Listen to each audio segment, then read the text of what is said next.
We're going to be doing a refresher on halachas of Chanukah in the 18 minutes that we have. The Yontif of Chanukah, as we know, in the 25th day of Kislev, starts 8 days of Chanukah, which is tomorrow night, and it was established to be a remembrance to commemorate the great miracle that happened in those days. What happened? Shortly, briefly. In the times of the second Beis HaMikdash, when Malchus Yavan, which is the Assyrian Greeks, were in charge, they decreed many decrees against the Jewish people with the goal to get us to stop being frum, stop being religious, involved in Yiddishkeit.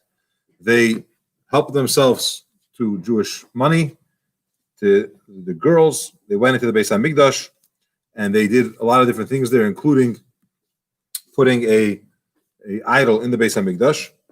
And it was very difficult for the Yidden until the Eibishter came and had Rachmanis on us, and through the children of Bnei Chashmeinoi, of the Kehanim Migdalim, it was a tremendous miracle. We won the war, we defeated them, and we got the Beis HaMikdash back. When we went back into the Beis HaMikdash to light the menorah, we saw that all of the oil that was there was impure. It was all ruined because the Yevanim specifically went and they opened them up and they made them unfit for use. After tremendous search, they found one small jug of pure oil, which was not vilified, but it's not enough. In order to go get more oil, you need to wait. It takes 8 days, 7 days to go there and back to get new oil. They went and decided to light the menorah, and it lasted, as we know, for the full 8 days till they had fresh oil. And therefore, the Chachamim in that generation said that we're going to establish it as a yontif, that we should light menorah to show the great miracle and to reveal it and to publicize it to everyone. It's called Chanukah. Chanukah is made up of several reasons. Chanukah, which means they rested after the war. They won the war on the 24th of Kislev, which is tonight, and they rested on the 25th. And in addition, because it's Chanukah Samizbeach, Chanukah means renewal, we rededicated the Mizbeach after it was impurified, vilified by the Yevanim, the Syrian Greeks. There are those that have the opinion that Chanukah is about lighting candles and saying Hallel, Alanissim, but not about Mishta and Simcha. There are those that say you should have a Mishta and Simcha. The Rambam's opinion is that you should do that. But the halacha l'maisa, or the minig l'maisa, is that we do have some type of meal, some type of suda. We mention it. It's interesting when the Rebbe did Zeis Chanukah, the first year after the heart attack, the Rebbe made a farbrengen on Zeis Chanukah, and the Rebbe said in the beginning of the farbrengen that it's although this is not our minig, or it's not halacha to make a suda, it's not nikva l'mishte. But being that it's only one time and it's for a specific reason, and the community is there because they've encouraged everyone to wash, he's doing it. By the end of the farbrengen, the Rebbe said that, as a form of a suda seidah to thank the Eibishter. By the end of the farbrengen, which was a short farbrengen, the Rebbe said that somebody showed me, and no one saw anyone that came to the Rebbe and showed, a Yerushalmi that says that really there is room to say that you do Mishta and Chanukah, and the raya from the Yerushalmi is that you forget Yalav Yavai, if you forget Yalav Yavai in benching, so when do you have to repeat? If eating is a chiyuv, like Shabbos day, or Friday night, you have to repeat benching. If it's a shchedesh, for example, you don't have to repeat it because you don't have to eat. There's an opinion in Yerushalmi that Chanukah, if you forget Yalav Yavai, you should not Yalav Yavai. If you Alanissim, you should repeat. Although we don't do it, but it says you should repeat. And based on that opinion, you have to conclude that therefore there's a chiyuv. Now we don't pass like Yerushalmi. The Rambam does say to do mishteh, but the Rebbe says there's what to be saying. Anyway, let's get to practical halachos. Who is mechuyev in lighting Chanukah candles? So first of all, let's just mention that you're not allowed to fast on Chanukah. It's a yontif. Even a chassan and a kala, which normally on the day of their wedding they fast, if it is Chanukah, if they get married on Chanukah, they do not fast on that day, and including somebody who fasts on the day of a yard site, that they have such a minhag. But if it's Chanukah, then they don't do so. On Chanukah, you could do malacha, but the minhag is that women should not do malacha while the candles are being lit, or at least the first 30 minutes or 50 minutes from when it's being lit, to recognize the women's role in the nest of Chanukah, which was the daughter of Yehudis. She went and she killed the Greek general, and to remember that element of the nest, they don't light menorah, but they don't work while the menorah is lit. Okay, we have to be very careful to light menorah. Even a poor person who's getting his money from tzedakah, he should either borrow money or he should sell something that he has, buy oil, and light menorah. The accepted minhag is that although it's enough to technically light one candle in the house, every single person lights, and not just one candle, but they increase every single night. So a whole menorah, the way we have it today, not just one person, kiddush, one person does it for everyone, technically. But the minhag is that anyone that's a boy, or over bar mitzvah, even younger, for chinuch, lights their own menorah, and not just one candle, they do the whole thing. One candle? Yes. But the minhag is that it's pashtu ha-minhag. It's not just Chabad. I don't know, I think everyone does it. That no? Once you get a gil chinuch, they should do it. In other words, let's say by mitzvah bacher, he's not yetzer from his father's menorah. He could be, but the minhag is that they light their own. And the truth is that women are also mechuyev, but they're yetzer from the husband that's doing it to the father. That's the minhag. But if there's no, the husband's not home or he's not there, then they have to light menorah. It's brought that the boy should start lighting some Ezer's man before bar mitzvah. So whatever that is, say when they're gil chinuch or a little bit before. But, okay, it's a mitzvah min hamuvchar. It's the best way to do the mitzvah of Chanukah is to use shemen zayis, olive oil. The reason is because first of all the nest happened with olive oil, but it lights better. It's a more pleasant fire, a cleaner fire. Now, if you can't, then at least use candles out of beeswax. If you can't do that, use a different oil that also has a very clean fire. So option one is shemen zayis. If you can't do a beeswax candle, if you can't do that, then use a different oil of some sort. And even if you can't have that, then any type of oil, as long as it burns, it's fine. Also, any wick is fine. But mitzvah min hamuvchar is to use cotton wicks or strings of flax because they light better, and then they light better. Okay, there's those that take a brand new wick every night. Some say on the contrary, don't use a new one because if it was lit already once before, then it lights better. So it's brought down that Frierdiker Rebbe would use the same wicks from prior nights. I guess at some point it's already burnt out, but while it works, huh? If you made it big in the first place, yeah.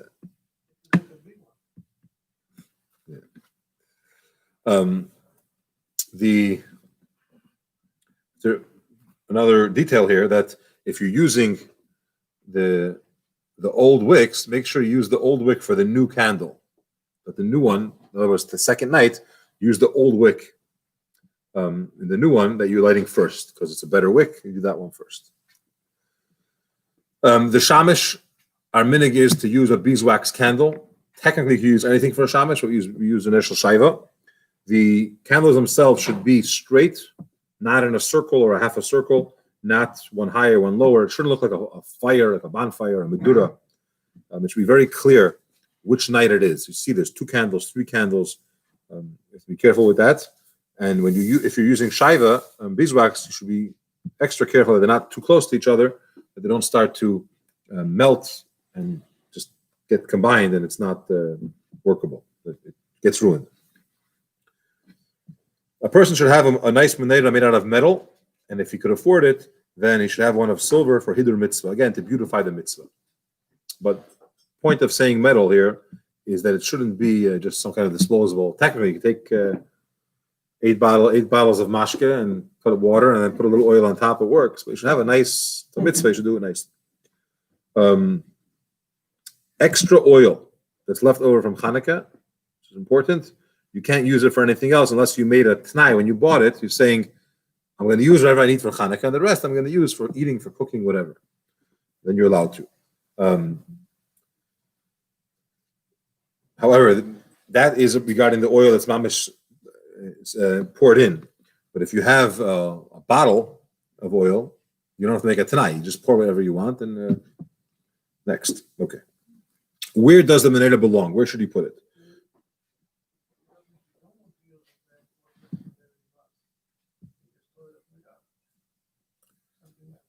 You have to burn it. You did not make it tonight, right? That's interesting. The t'nai about the actual leftovers from the candle itself. The truth is, you're right. I don't see why not. Yeah. Okay. And the psilis? So if you make a t'nai, you can throw it out.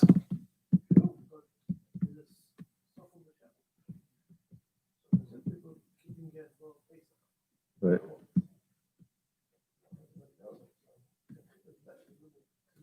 It's a good point. So make a condition, not just about the oil, but the whole. I mean, include in the oil, whatever the oil is, if it's in a cup or it's in the wick, that you. But how could you throw out the wick though? The wick itself.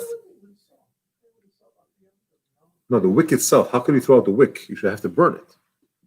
The wick itself was used for a mitzvah.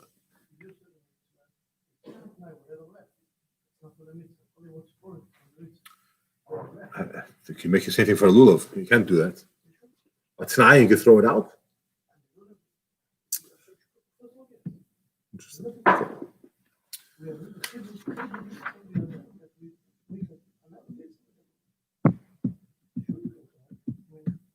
Garbage?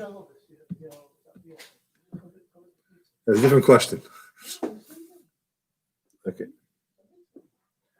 Okay. Let's right. Where do you put the menorah itself? So the mitzvah to put on the menorah should be by the doorway, by the outer doorway next to the street. The reason for that is to publicize the nes. That's what they did in the times of the Mishnah, in the times of the Gemara. They would light by the door going outside their houses. However, today that we live in places among other people and so on, you also have an issue with weather. Although you could put glass box and so on, the minhag today is that you light the menorah in the house, indoors. However, the Chabad minhag, as the Rabbeim did, is to light by a door within your house, not by the window. Different reasons why we don't do by the window. Number one is when you have a back to the menorah. So what's the Pesum Nissa for? It's for the outside, but the inside of the house doesn't get the Pesum Nissa. Also, if it's very high, if your window is high, technically you're higher than the shear, and you're not doing Pesum Nissa to them. But wherever the halachic considerations are, our minhag is that we do it indoors by the doorway. Yeah, so the place to put it is on a chair inside the doorway, opposite the mezuzah. So you have mitzvahs on both sides. On one side you have the mezuzah, on the other side you have the menorah. I don't have a way to do that. I have a mezuzah I found. I put the mezuzah here and I'll go on the table, and then put the menorah over here. Is that be used? Or? Technically, the mezuzah is a holy thing, but it's not the mitzvah of mezuzah. It's not on the door. You can't put it by the door because you don't have a doorway that's usable. Right. Everyone, it was an extra one, and I found it when I was looking for something. No, I'm saying the doorway, the menorah itself. You can't put it by the door. No, it has to be on the. Has to be on the table. Right. There's nothing wrong to put a mezuzah there, but it doesn't have that element. Put it. But I have one side. Yeah. Zecher. Whatever mezuzah is there on the wall. Okay. Yeah. That's something. That's right. Okay. Thank you. When many people are lighting in the same house, you should be careful. Every person should put it in a separate place, so you should be able to notice how many menorahs there are. Sometimes you just throw them all together, especially if you don't have a proper menorah. You look at it, you don't know what night is it. So you should pay attention and make sure that it's noticeable what night it is. The place to put the menorah is at least 3 tefachim, which is about 9 inches, a little over 9 inches from the ground, but lower than 10 tefachim, which is 30 inches. little less than 3 feet. If you put it higher than 10 tefachim, you're still yetza, but not higher than esrim amma, which is 30 feet. You can't go more than that. The reason is because most people are not looking so high up. So it's not publicizing the nes. We have to be careful to light the menorah in the place where you eat regularly. And therefore, if you're going tonight, you're going to have supper by your friend's house. You have to go home and light menorah in your house. Now, if you had a special place that you ate, and a special place where, in other words, like today, you have doesn't really mean a bedroom, it means a house. If you slept in you have a one building that you eat in and one that you sleep in, you should put it where you eat. Because where you eat is more chashuv, more prominent to you. Today, it's a little bit more practical of in your house, which doorway you're using and so on. But if it's a choice, then where you eat is considered to be more of the chashuv, or the prominent place. When should you light menorah? We covered who has to light, where to light, and when. When do you light it? So there are communities that light right after Shkia, and there are those that light after Tzeis HaKechavim, which means, we're learning this in Gemara also, after, when is the Zman? It's all connected, huh? No, but so therefore the minhag is, Chabad, because there's two ways of doing it, after Shkia, after Tzeis, Chabad minhag is to do it after Shkia, and then you make sure that it's lit long enough that it's at least a half an hour after Tzeis. So 20 minutes, basically 50 minutes, your menorah should be lit, so you have enough time. Now, if a person did not light in the right time, whatever reason, he was busy, he got stuck in traffic, he was whatever it was, you could bench with a bracha as long as people in your house are up. There has to be some element of Persumei Nissa here. But if everyone is sleeping already, Zoom, yeah. Zoom can make the bracha. The Zoom can make the bracha. Then there's no Persumei Nissa, and you can't make a bracha. If a person came home from a trip, whatever, he came in the middle of the night, light it, but you don't make a bracha unless they're up. From when the time of lighting menorah comes, meaning basically a little before Shkia, you cannot do anything. You can't eat, can't do any type of malacha. You can't even learn Torah until you light menorah. And the issue is you might forget, you might get start eating. It's just like you don't eat before you have a ma'ariv. In this case, you can't even learn before. There are those, and if you started, you should stop.